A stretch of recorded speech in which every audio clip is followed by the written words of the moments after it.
Okay, class, let's start, G. Let's start. So this is okay, class. Let's start. So now this is the first question. I'm going to read it out to you. Hopefully, Najm check करें आ रहा है सही है? Okay. So now hopefully you can see the first question. Now it says the following is Accord Corporation's contribution format income statement for last month. Sales less variable expenses, contribution margin, fixed expenses, net income is given. The company has no beginning or ending inventories. A total of 80,000 units were produced and sold last month. What is the company's contribution margin ratio? Okay, so this is the question, and you need to find out company's contribution margin ratio. Now for contribution margin ratio क्या करना है? जी contribution margin divided by अच्छा दो तरीके हैं. Either you go for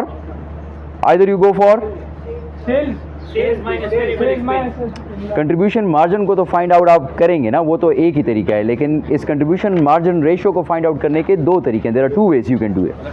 what are the two ways? Either you go for the total approach, total contribution margin divide by total sales, और you go for per unit. You go for a per unit measure, you will get the same answer. ठीक है, okay. सबसे पहले इसका contribution margin find out करें. ठीक, take out your calculator. So your contribution margin would be sales minus variable cost. Now sales is 4 million minus variable expenses is 2,800,000. So this is 1,200,000. ठीक है, यही दिया हुआ है. ओके, दिया हुआ 1,200,000. 1,200,000 divide by sales would give you the ratio, and then you multiply it by 100, so you will get the ratio. So it is 0.3 which is 30%. सही है, सबका सेम आ रहा है 30%. Okay, move on, next one. Now what is the company's break even in units? Ji, break even. How would you, please do not exchange.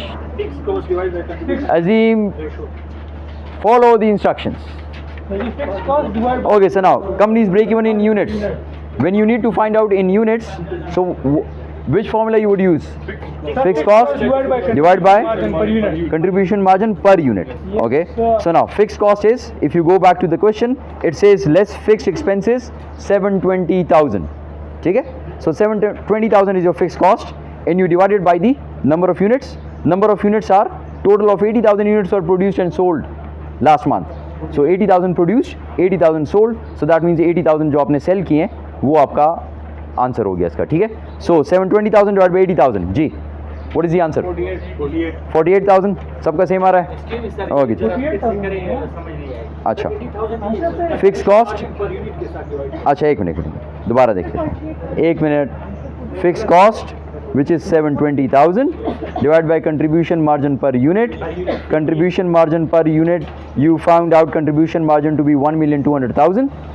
1,200,000 was for 80,000 units. So 1,200,000 divided by 80,000 will give you contribution margin per unit, which is equal to 50? 15. Okay, 15. So it will be 720,000 divided by 15. जी, क्या आएगा? 48,000. Check कर लें, calculator जिसके पास है check कर लें kindly. ठीक है, सो 48,000 is your answer. So let's move on to the third one. So let's move on to the third one. The third one is sales increased by 400 units. How much should net income increase? 6,000. अच्छा, ये आपने किस तरीके से किया? 400 units cell ज़्यादा हो गया ना, तो आप आसान तरीका शॉर्टकट ये होता कि आप हाँ जो contribution margin per unit find out किया, multiply by number of units. ठीक है, इतनी सी सेल्स इंक्रीज हुई, और जितनी भी सेल्स इंक्रीज हुई फिर 60,000. फिक्स कॉस्ट ऑलरेडी कवर्ड है. फिक्स कॉस्ट ऑलरेडी कवर्ड है, तो आपकी नेट इनकम कितनी आ रही है? 6,000 आ रही है. ठीक, कैलकुलेशन चेक करते रहे. मेरे पास I don't have a calculator, so I can not check the answers. ठीक है, सही है, आगे चलें. Okay, move on. By the way, अगर इस तरह का आपने मुझे पेपर दिया जिस तरह ये है, नूर दिस इज योर्स, ठीक, विदाउट कैलकुलेशंस, किधर है? -5. वो पीछे वाले क्वेश्चंस के लिए हैं, इस वाले क्वेश्चंस की कैलकुलेशंस किधर? So they are no calculations. So they are no calculations. Okay, I told you, and the instructions carefully say in my exam, show your calculations. It does not say show your formula. Does it? तो आप लिख दें, जो अगर आप formula लिख सकते हैं तो आप लोग कैलकुलेशन मुझे लिख के दे दें। सर वो टाइम नहीं था सर, आपने 15 मिनट दिए तो पूरा पेपर था। अगर हम सब क्या Okay, let's move on. Let's move on. How many units would the company have to sell to attain target profits of 600,000? Ji, target profit का formula. Okay, so target profit आप क्या करेंगे? हाँ, break even के साथ सिर्फ आप लोग plus target profit का amount लिख देंगे. So fixed cost which is 720,000 plus target profit of 600,000 and divided by contribution margin per unit. Per unit contribution margin was 15. ठीक है? So 720 plus 600, it will be 1320,000 ना? 1,320,000. ठीक है? 1,320,000 divided by 15. Ji answer 88,000. अच्छा 88,000. अब ये देखें ना, देखिए ये होता है. This is what I'm looking for. Now the answer says 88,000 and तो कैलकुलेशन गलत हो गई तो आंसर कैसे सही आ गया? नहीं सर, हमने is it possible? Sir it's not possible ना. Total profit is equal to contribution margin per unit हाँ. Minus fixed cost. इस फार्मूले से किया आप जिस भी फॉर्मूले से करें अजीम, आप मुझे वहाँ पे वर्किंग देंगे ना कि how did you do it. ठीक है, आप तो ये मुझे बताएंगे ना आपने कैसे किया. लेकिन अगर आप मुझे नहीं बताएंगे कि आपने कैसे किया तो एक तो मुझे शक हो जाएगा. दूसरा, अगर आपने जैसे किया उससे आंसर 88,000 ना आ रहा हुआ तो फिर भी मुझे शक हो जाएगा. नहीं, मैं मौजज़े के ऊपर हम लोग इस वक्त काम नहीं कर रहे. ठीक है, वो इंशाल्लाह हम स्पिरिचुअल उसकी क्लास लेंगे, वहाँ पे हम मौजज़े पे काम करेंगे. ओके जी,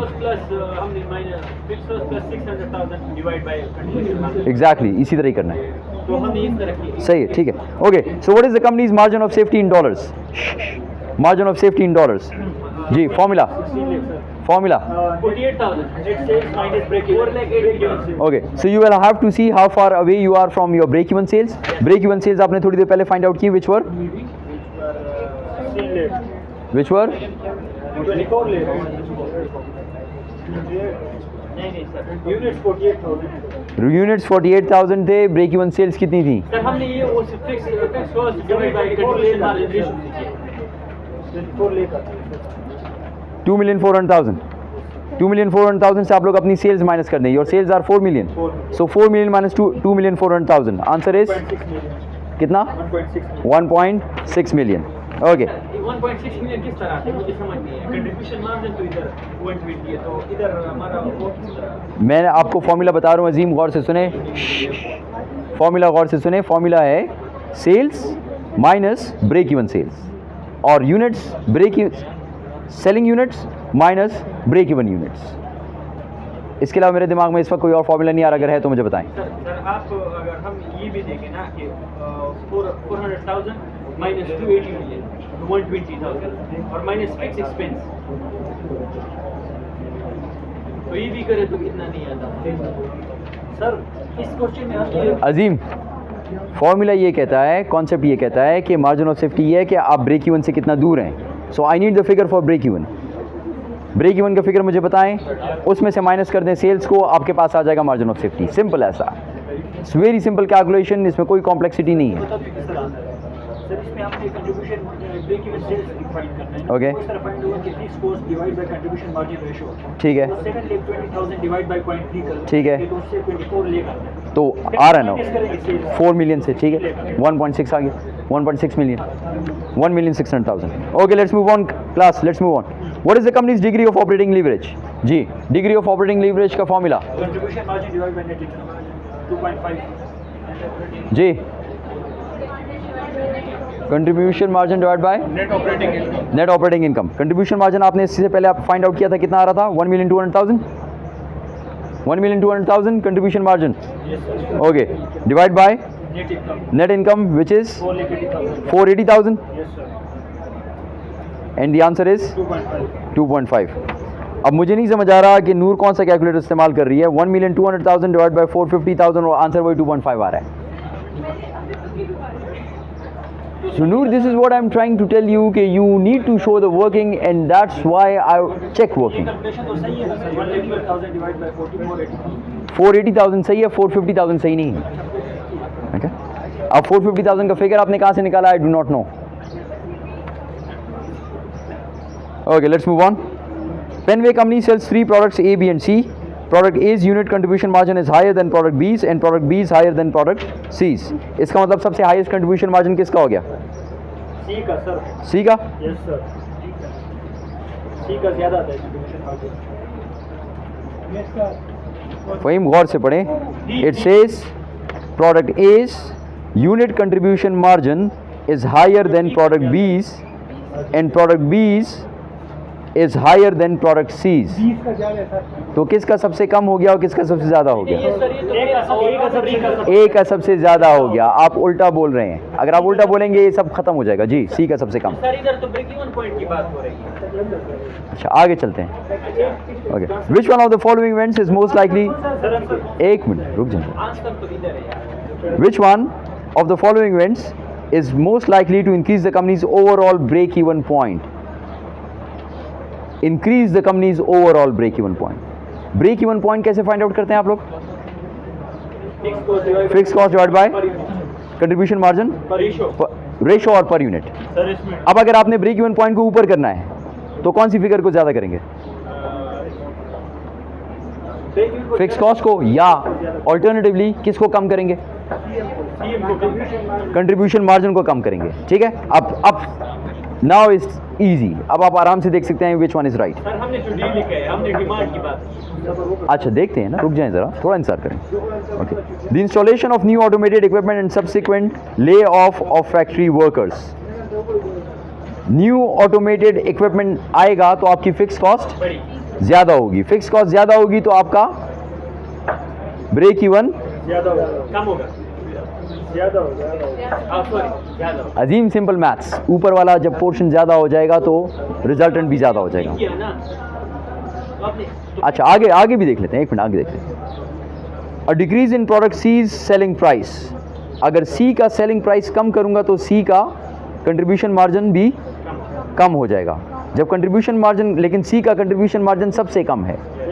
ठीक है, पहले से ही कम है. अगर सी का कंट्रीब्यूशन मार्जिन कम हो जाएगा तो ब्रेक इवन कुछ फर्क ज़्यादा होगा, लेकिन नहीं पता कितना ज़्यादा होगा. आगे चले जी. An increase in the overall market demand for product B. Product B दरमियान में है. अगर उसका डिमांड इंक्रीज होगा तो कंट्रीब्यूशन मार्जिन पर यूनिट पे कोई फ़र्क पड़ेगा? ज़्यादा होगा. प्राइस अगर बढ़ जाए कंट्रीब्यूशन मार्जिन पर यूनिट पे कोई फ़र्क पड़ेगा? नहीं पड़ेगा. ओके, आगे चलें. A change in the relative market demand for the products with the increase favouring product C relative to product B and product A. अब इसको समझें. ये वाला है सर. ये वाला increase favouring product C. Product C सबसे कम है. सी ज़्यादा बिकना शुरू हो जाए और ए कम बिकना शुरू हो जाए. सी ज़्यादा बिकना शुरू हो जाएगा तो सी का कंट्रीब्यूशन मार्जिन सबसे कम है. ठीक है, तो उससे क्या होगा? सर कुछ नहीं. उससे ब्रेक इवन पॉइंट वो हो जाएगा, बढ़ेगा. बढ़ेगा. इस अगर इस सर ये कंफ्यूजन में सबको मार दो. नहीं, क्यों सबको मार देते हैं? ये कंफ्यूजन ए बी सी. ये नहीं. सी तो बिल्कुल नहीं है. A B D. ठीक है. अच्छा, एक आहिस्ता. डी. डी लग रहा है. अगर आप लोग go back to the formula again. Formula आपने थोड़ी देर पहले मुझे बताया. Fix cost divide by contribution margin per unit. Per unit contribution margin पे कोई फर्क पड़ रहा है?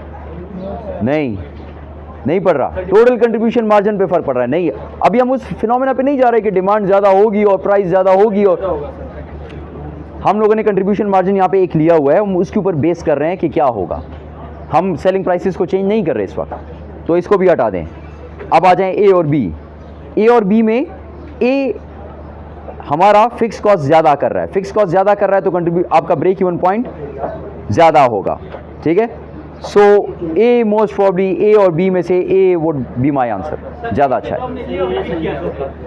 आपने फिक्स कॉस्ट बढ़ाया लेकिन आपने ले ऑफ किया तो उससे फिक्स कॉस्ट वापस कम हो गया. ले ऑफ किसका किया? वर्कर्स का. कौन से वर्कर्स का? फैक्ट्री वर्कर्स का. फैक्ट्री वर्कर्स की कॉस्ट फिक्स्ड होती है, वेरिएबल होती है? हमने डायरेक्ट लेबर क्या पढ़ा? फिक्स्ड है कि वेरिएबल है? वेरिएबल है. डायरेक्ट अगर लेबर वेरिएबल है और वेरिएबल कॉस्ट कम हो जाता है, ठीक है, तो आपका कंट्रीब्यूशन मार्जिन ज़्यादा होगा। पर यूनिट ज़्यादा हो जाएगा। तो शायद इसमें थोड़ा सा फ़र्क, इसमें भी थोड़ा सा कन्फ्यूजन है कि शायद रिलेटिव फ़र्क को देखना पड़ेगा कि कितना पड़ रहा है। ठीक है, तो आई वुड ए और बी में थोड़ा सा वो है, but I would go for A. Option B sir. A और बी चले, दोनों में से जो भी आपने लिख दिया सही है। ए और बी में दोनों लिख दिया सही है। आगे चलिए, Dillon company. We only have 5 minutes left, so you need to hurry up. Dillon company produces the product that sells for 120. A selling commission of 10% of the selling price is paid on each unit sold. Variable manufacturing costs are 60 per unit. Fixed manufacturing costs are 20 per unit based on the current level of activity, and fixed selling and administrative costs are 16 per unit. The contribution margin per unit is, how do you find out the contribution margin per unit? Selling price minus variable cost variable cost. Selling price आपके पास आ रही है 120, -12 ठीक है, minus selling commission 10% of the selling price, कितना हो गया? 12 12 हो गया। Is paid for each unit sold. Variable manufacturing cost 60, -60 करेंगे। ठीक, -60। फिक्स मैन्युफैक्चरिंग कॉस्ट को हटा दें, फिक्स सेलिंग को हटा दें, तो आपके पास कंट्रीब्यूशन मार्जिन क्या आ गया? 48 जी, ये भी हो गया, सही है। आगे जाएं, okay, let's move on. Chase company has provided the following data: sales price given, sales given, fix cost given, variable cost given. If the dollar contribution margin per unit is increase by 10%, dollar contribution margin मतलब amount, okay, total fixed cost is decreased by 20% and all other factors remain the same, net income will be what? So now, अच्छा एक minute, सबसे पहले आपने dollar contribution margin को increase by 10% करना है। Contribution margin आपके पास इससे पहले क्या आ रहा है? 100 200 माइनस 100 इक्वल्स 100 आ रहा है। 100 को 10% से इंक्रीज कर दें, 110 हो जाएगा। Total fix cost is decrease by 20%, ठीक है। टोटल फिक्स कॉस्ट आपके पास आ रही है 300,000। 300,000 को 20% से डिक्रीज कर दें तो 60,000 डिक्रीज हो जाएगा, 240,000। 240,000 हो गई, all other remain the same. तो आपने क्या करना है कि जो भी आपके पास सेलिंग प्राइस नया आया, सॉरी कंट्रीब्यूशन मार्जिन नया आया, multiply by the units number of units minus fix cost will get you the answer, -120,000। ठीक है, 120,000। ओके, ये भी हो गया। आगे जाएं, okay, let's move on. Curtain company sells a single product. The product has a selling price of 50 per unit and variable expenses of 80% of sales. 80% of sale would be equal to 80% of sale क्या? would be equal to sales 50 है, तो 80% कितना हो गया? 40, 8 5 are 40 ना, 40. If the company's fixed expenses total 150,000 per year, then it will have a break even of 7,50,000। break even के लिए 150,000 divide by contribution margin per unit 20%। जो आपके पास आ रहा है 50 माइनस कंट्रीब्यूशन मार्जिन सर 20% अगर हम रेशो के साथ रेशो के साथ डिवाइड कर दें, कंट्रीब्यूशन मार्जिन रेशो के साथ डिवाइड कर दें, वेरिएबल एक्सपेंसेस का 80% है, ठीक है, तो वो 20 हो गया, ठीक। 100 माइनस 80 इक्वल्स 20, सो 20% पे डिवाइड कर दें, आपके पास आ जाएगा ब्रेक इवन। 150 डिवाइड बाय कर दें, आंसर निकाल लें, यही आ रहा है, same. Okay, let's move on. The following is Shearer Corporation's contribution format income statement for last month. Sales, variable expenses are given, contribution margin is given. This is the same as the previous one. Same as the previous one. So don't solve it. Let's move on. ये same answers हैं. आगे चलें. Morris Company पे आ जाएं. Morris Company sells a single product. Next page, Morris Company. Class, next page, Morris Company. ठीक है. Morris Company sells a single product. The product has a selling price of 100 per unit and variable expenses of 80% of sales. So it's once again it's the same as the previous one as Curtain Company. ठीक है, तो answer वही आ जाएगा। आ जाए last पे। Garrett Company sells handcrafted furniture. One item it sells is a small table that sells for 30 per unit. The variable cost related to the table including product and shipping costs are 18 per unit. Total fixed cost for the company are 60,000. तो अगर आप fix cost का graph बनाएंगे वो किस पे आएगा? Fix cost का ग्राफ तो 60,000 पर। फिक्स कॉस्ट हाँ। की बात करें। अच्छा, फिक्स कॉस्ट का ग्राफ आ जाएगा 60,000 पे। 60,000 पे एक स्ट्रेट लाइन ड्रॉ कर देनी है। आगे चलें जी। Assume the tables are the only product the company sales this year and draw CVP graph to represent the company sales and expenses. Okay, अब आ जाए जी वेरिएबल कॉस्ट का जो आप कर्व बनाएंगे, वेरिएबल कॉस्ट से पहले टोटल रेवेन्यू का जो आप कर्व बनाएंगे वो नीचे से ऊपर जाएगा। किस जगह से? फिक्स कॉस्ट की नीचे जीरो से और नीचे अच्छा माइनस से। -60,000। एक मिनट, आपकी एक एक टेबल की कॉस्ट कितनी है, एक टेबल की सेलिंग प्राइस कितनी है 30 पर यूनिट। तो इसका मतलब ये है कि जो आपका इसका एंगल बनेगा वो 31 यूनिट बाई 30 बनेगा, यानी एक यूनिट नंबर ऑफ यूनिट बढ़ेगा तो $30 बढ़ेगा, ठीक है। This what you need to tell me. और ये होगा आपका माइनस 60,000 ना, इट विल स्टार्ट फ्रॉम जी, रेवेन्यू कॉस्ट कहाँ से स्टार्ट होता है, revenue curve, Y minus zero से sir. Revenue curve starts from zero origin, ठीक है। और टोटल कॉस्ट कहाँ से स्टार्ट होता है 60,000 से, वो 60,000 से स्टार्ट होगा, सही है। अगर आपने ये सारी चीज़ें लिखी हैं you will get a mark, but the thing is कि ये पिछले कोर्स का है, इस वजह से I am not including this one in the quiz, ठीक। So this is your whole quiz, सारा हमने सॉल्व कर दिया है राउंड टेबल्स के ऊपर, ठीक। So you can show around the round table, get seated, show around the round tables, this is where we are our class today, ठीक। And okay, pause कर दें, collect the quizzes, okay pause कर दें, Faheem, that's it, thank you, kindly collect the quizzes.